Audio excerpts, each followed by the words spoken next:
Bonjour, je m'appelle Chantal Balkowski, je suis astronome à l'Observatoire de Paris et ce soir je vous propose de parler de la lumière et des contraintes de l'astronome, en particulier dans la mesure où l'astronome n'a pas à portée de la main les objets qu'il étudie puisqu'ils sont hors de portée et que le seul indice qu'il a à sa disposition, c'est la lumière émise par les astres. Donc au cours des siècles, il a d'abord fallu qu'il comprenne la nature de la lumière, qu'il la capte, qu'il l'analyse, qu'il enregistre et qu'il traite les données. La nature nous a mis sur le chemin puisque la lumière blanche du soleil est décomposée dans l'arc-en-ciel par les gouttelettes d'eau et c'est peut-être ce qui a inspiré Newton en 1670. Il fait une expérience avec un prisme de verre dans lequel il fait passer un faisceau de lumière blanche et il s'aperçoit que ce faisceau est décomposé et il obtient sur son mur un spectre.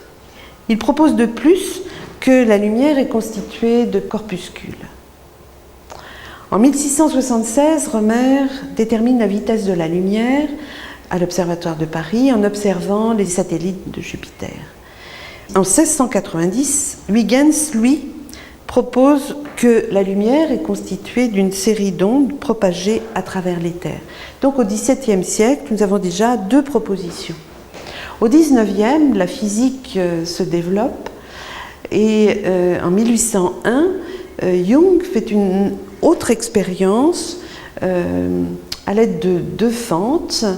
Il fait passer la lumière par ces fentes et s'aperçoit qu'à la sortie, il obtient une figure d'interférence, montrant ainsi que la lumière est une onde, puisque seule une onde peut s'ajouter et se soustraire et ainsi fabriquer des zones sombres et des zones lumineuses.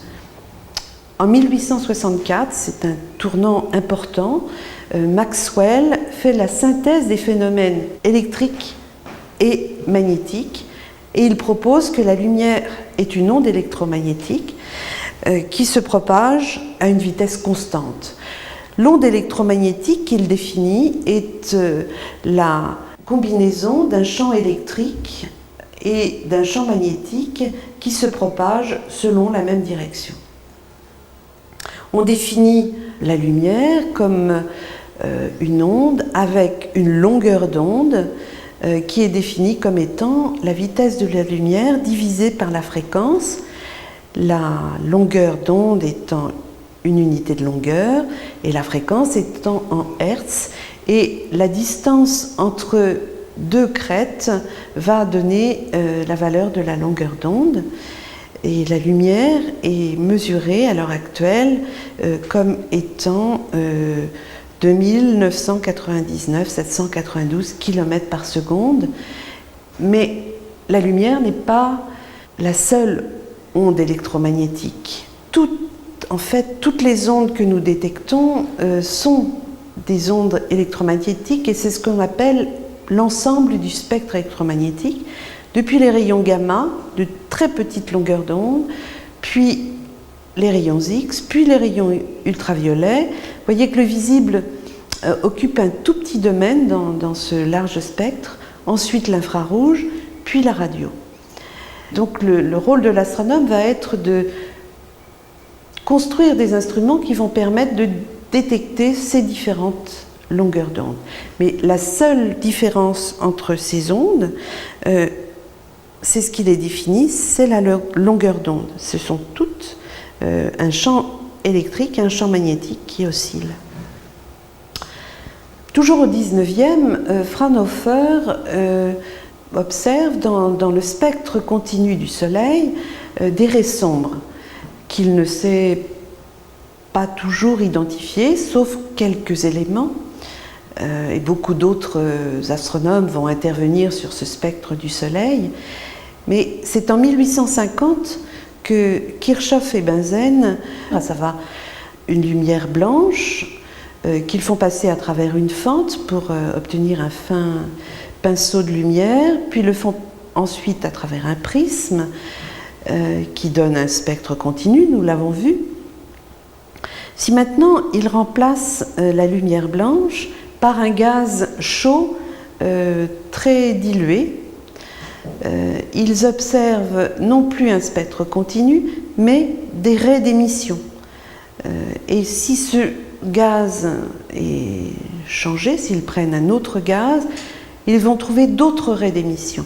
Donc on voit là la première caractéristique des raies spectrales, c'est qu'elles vont permettre d'identifier le gaz, c'est-à-dire que c'est la signature du gaz, c'est aussi sa carte d'identité, c'est le code barre, c'est vraiment là où le gaz signe sa présence.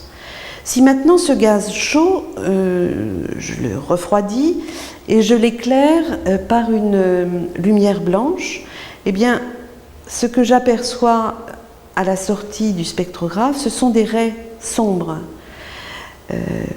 Donc, Kirchhoff émet des lois qui expliquent comment les raies d'émission et les raies d'absorption sont fabriquées. À cette époque, la question se pose à nouveau, la lumière est-elle une onde ou une particule ? Et c'est en 1900 que Max Planck publie la loi de rayonnement du corps noir, à savoir l'intensité émise par un corps à une certaine température en fonction de la longueur d'onde.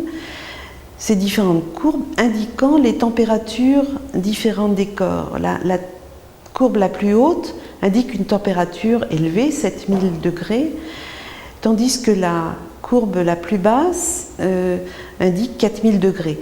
Donc, vous voyez que le maximum d'émission pour un corps très chaud est dans les longueurs d'onde bleues, puisqu'ici nous avons les longueurs d'onde optiques, tandis que les corps les plus froids auront plutôt un pic d'émission, donc une couleur plutôt rouge. À la même époque se pose la question de l'effet photoélectrique. On ne comprend pas à cette époque la façon dont un métal peut éjecter des électrons de sa surface. Et c'est Einstein qui, en 1905, propose que ce sont des photons incidents, de la lumière incidente, mais à ce moment-là qui agit comme des quanta d'énergie, ce que Planck avait déjà suggéré, mais Einstein le montre. Et ces photons qui disposent d'une certaine énergie vont extraire les électrons du métal. À cette époque-là, donc, on admet bien que la lumière est constituée de photons qui possèdent chacun un comportement ondulatoire. Et à chacun de ces photons correspond une énergie, grand E, qui est en fait proportionnelle à la fréquence. Plus un photon va avoir une fréquence importante, plus son énergie va être importante. H étant la constante de Planck qui définit cette relation. Comme la fréquence, nous l'avons vu, est égale à la vitesse de la lumière divisée par la longueur d'onde, on voit bien que si la fréquence est importante, l'énergie est importante, mais cette énergie est inversement proportionnelle à la longueur d'onde. Une grande longueur d'onde va avoir une petite énergie. L'histoire n'est pas tout à fait terminée pour comprendre les raies spectrales en émission ou en absorption, et c'est toujours au début du XXe siècle que la structure de la matière se pose, et Bohr, en 1913, propose la structure de l'atome d'hydrogène, appelé modèle de Bohr, qui montre que le noyau est constitué de protons et de neutrons, d'un proton, d'un neutron, et d'un électron sur une couche à une certaine distance du noyau. Et il montre que cet électron peut faire certains sauts de couches, d'une couche 1 à une couche 2, une couche 3, 4 ou 5, mais pas n'importe quelle couche. Il s'agit de couches quantifiées. Il faut, pour que cet électron qui est sur cette couche saute sur la deuxième, qu'il ait exactement la même énergie qui correspond à la différence d'énergie entre les deux couches. Et c'est là que l'on observe par exemple la série de Balmer qui est une retombée de l'électron qui monte sur différentes couches et qui retombe sur la couche numéro 2. Pour en terminer, et pour vous montrer quelle est l'imbrication entre lumière, onde, corpuscule, énergie et matière finalement. Bien, donc ici voici résumé le principe de l'absorption et de l'émission. Si un électron qui se trouve sur une certaine couche reçoit une énergie suffisante pour monter à la couche supérieure, qui est la différence entre l'énergie entre les deux couches, transmise par un photon, eh bien, ce que vous allez observer dans une expérience comme celle de Kirchhoff, c'est une raie d'absorption. L'atome en question absorbe ce photon qui arrive. Puis cet électron sur cette deuxième couche n'est pas dans un état stable, donc il va retomber sur la couche initiale et à son tour retransmettre l'énergie qu'il avait reçue, exactement égale à la différence entre les deux niveaux. Donc c'est ce jeu de déplacement d'électrons sur une couche ou une autre avec des énergies bien précises qui vont fabriquer les raies spectrales, les raies d'émission ou les raies d'absorption. Donc avec tous ces éléments, nous avons les outils principaux de l'astronome, à savoir comment identifier ou mesurer la température d'un corps, comment mesurer sa composition, comment mesurer ses abondances, quels sont les différents éléments et l'importance des différents éléments les uns par rapport aux autres, mais aussi comment cet objet tourne et comment il s'éloigne. Et c'est ce que nous allons voir maintenant, ce que nous apporte la spectroscopie.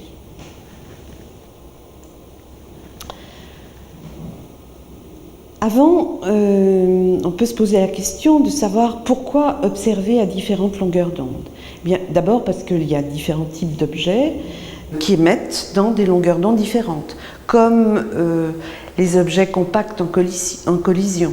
Et c'est le cas des rayons gamma. Ici, ce n'est qu'un schéma, ce n'est pas une photo. Ces rayons gamma qui sont, je vous le rappelle, petites longueurs d'onde, donc très haute énergie. Ou encore le domaine visible dans lequel on va pouvoir observer la plupart des étoiles, ou encore le domaine infrarouge dans lequel on va observer les poussières qui se trouvent dans les corps, ou encore en radio, ici un quasar au centre, donc un objet lumineux qui émet des lobes radio, c'est ce nom donné à ces structures qui l'entourent et qui sont éjectées par un jet, et ceci est observé dans le domaine radio. Donc vous voyez différents phénomènes, différentes émissions maximales dans des longueurs d'onde. Mais on va pouvoir aussi observer le même objet à différentes longueurs d'onde. Et ici, vous avez une image de notre galaxie, des rayons gamma, donc jusqu'aux grandes longueurs d'onde radio. Et si vous comparez les rayons gamma, vous voyez que le centre galactique est très riche en rayons gamma. Le centre optique de notre galaxie est rempli de poussière, tout comme l'extérieur. L'optique est relativement concentrée. L'infrarouge l'est encore plus, etc.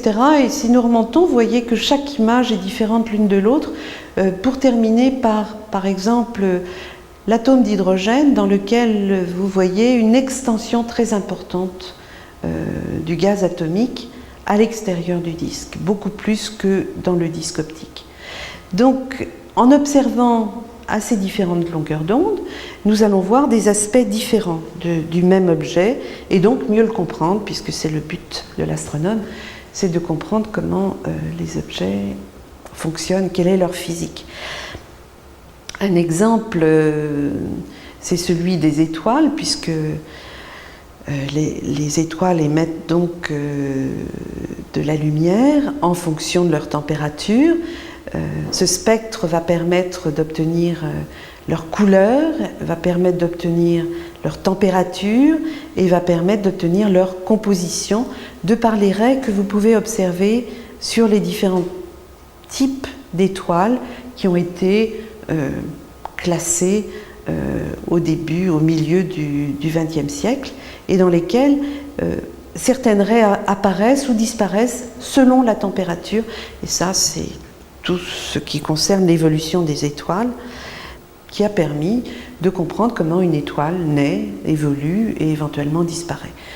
En tous les cas, comment elles, selon leur masse, elles diffèrent. Voyons maintenant comment on peut mesurer la vitesse à l'aide d'un spectre. Vous avez ici le spectre d'une raie 21 cm, qui caractérise l'hydrogène neutre dans une galaxie et qui montre un profil avec 2 pics et qui indique simplement que un côté de la galaxie s'approche de nous, tandis que l'autre côté s'éloigne de nous et que dans le centre de la galaxie, il y a relativement peu d'hydrogène par rapport au côté du disque et des 2 bras de cette galaxie qui tourne donc de cette façon-là.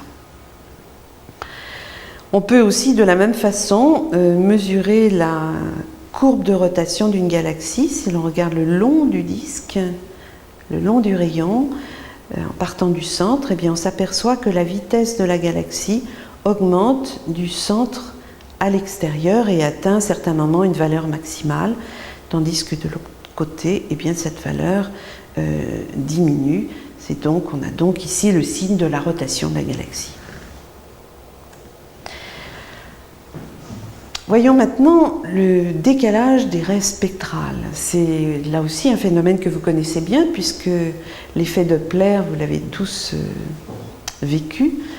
Quand vous entendez une ambulance, un train ou quelques véhicules sonores qui s'approchent de vous, le son est plus aigu, tandis que quand il s'éloigne de vous, le son va être plus grave. Donc cet objet qui émet à une certaine fréquence, une onde sonore, de nature différente des ondes électromagnétiques, mais qui vous permettent de vous rendre compte du phénomène, eh bien, vous allez recevoir des longueurs d'onde différentes, alors que l'émission est toujours à la même longueur d'onde.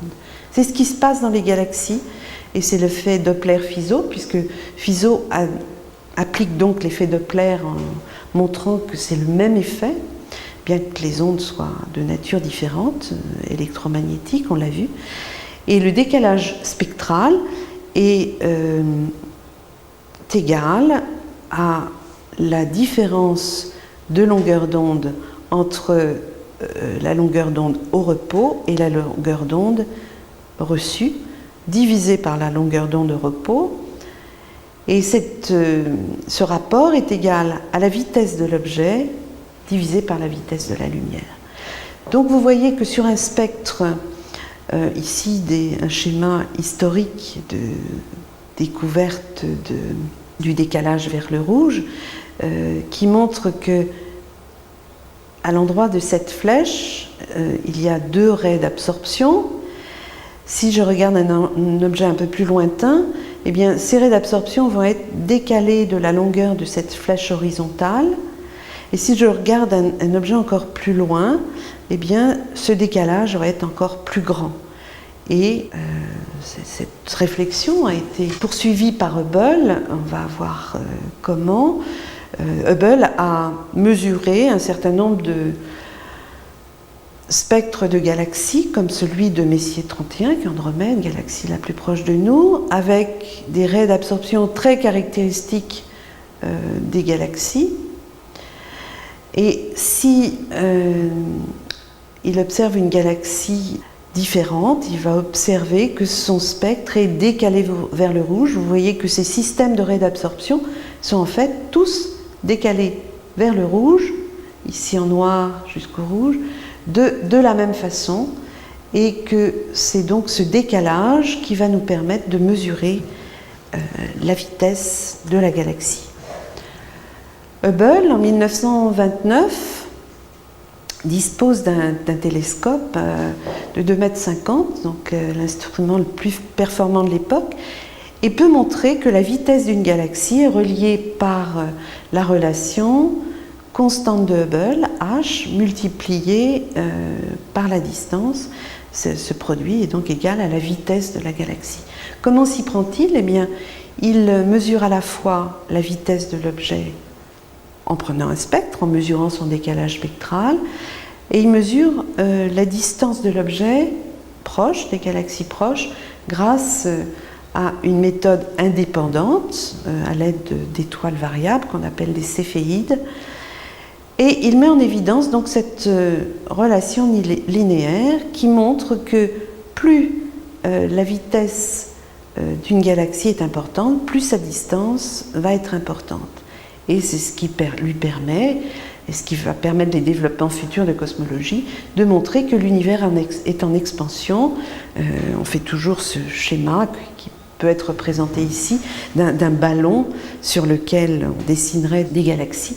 Et ces galaxies vont s'éloigner les unes des autres, d'autant plus rapidement qu'elles sont plus distantes. Donc voici la loi de l'expansion de l'univers. Et bien maintenant, il nous faut des instruments pour mesurer un grand nombre de spectres simultanément. Et c'est ce que vont faire les spectrographes multifentes ou multifibres qui sont maintenant installés sur les télescopes. On ne se contente plus d'un objet, mais de milliers ou de centaines d'objets observés simultanément pour avoir les spectres pendant un temps donné. Au lieu d'en avoir un, on en a 100 ou 1000.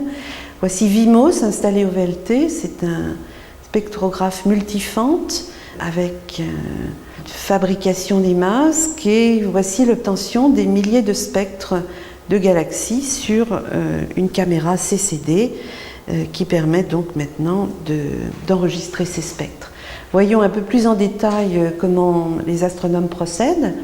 Eh bien, ils observent tout d'abord l'image, ici un amas globulaire, puis ces petits traits blancs indiquent les objets qu'ils choisissent sur l'écran, qu'ils choisissent d'observer. Un masque est fabriqué à partir d'une machine, donc qui va faire des trous ou des fentes dans du métal. Ces masques sont installés dans le spectrographe, et donc il n'est obtenu que des spectres des objets choisis précédemment, et il suffit de faire une coupe le long de ces spectres que vous voyez ici représentés par les lignes horizontales, et obtenir ainsi l'image, le spectre plus exactement, des étoiles ou des galaxies que l'on regarde. Il y a aussi des spectrographes à fibres, toujours installés au VLT, le spectrographe Giraffe, qui est un spectrographe qui propose deux modes. Un qui permet d'obtenir simultanément 135 objets en positionnant les différentes fibres à l'endroit où l'on veut que l'objet soit observé, ou encore ce qu'on appelle la spectrographie de champ intégral, des petits paquets de fibres qui sont amenés sur des galaxies pour lesquelles on va mesurer dans chaque petit carré dessiné ici, on va mesurer le spectre. Donc, on va pouvoir obtenir ainsi la vitesse de la galaxie en chaque point observé et reconstituer ce qu'on appelle un champ de vitesse, ce qui est très important pour comprendre l'évolution et la formation des galaxies en fonction du décalage spectral et arriver à comprendre donc leur formation.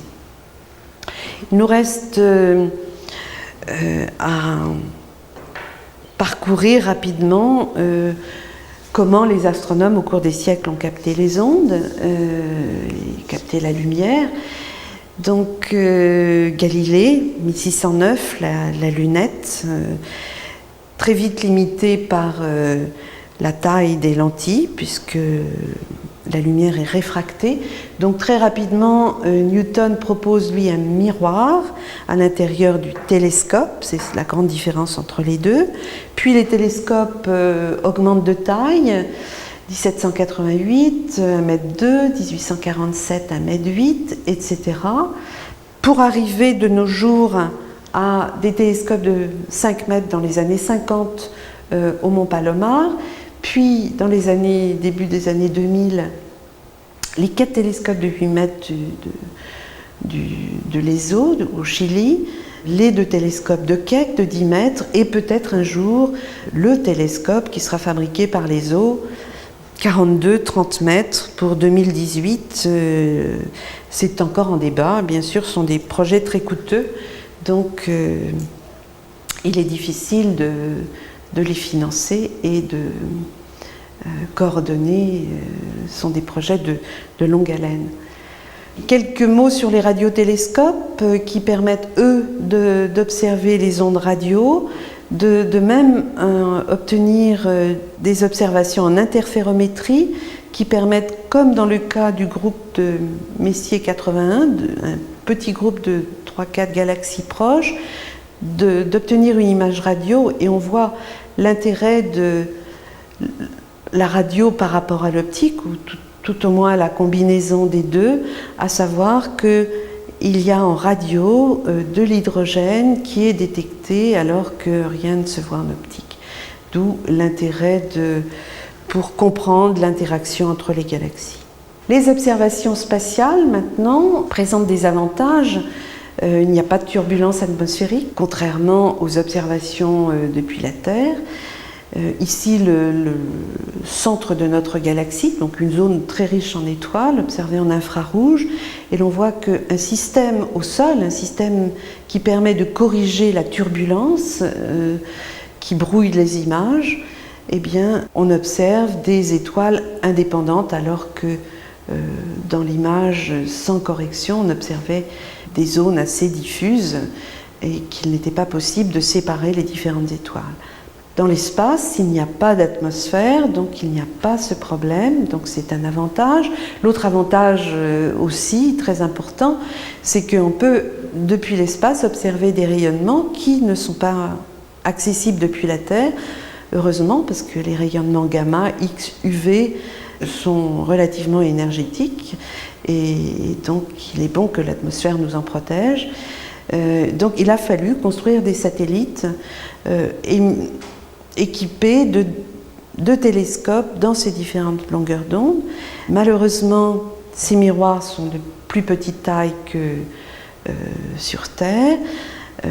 Il n'y a pas de réparation possible sur les satellites une fois que le satellite est lancé, sauf peut-être dans le cas de Hubble, comme vous l'avez vu.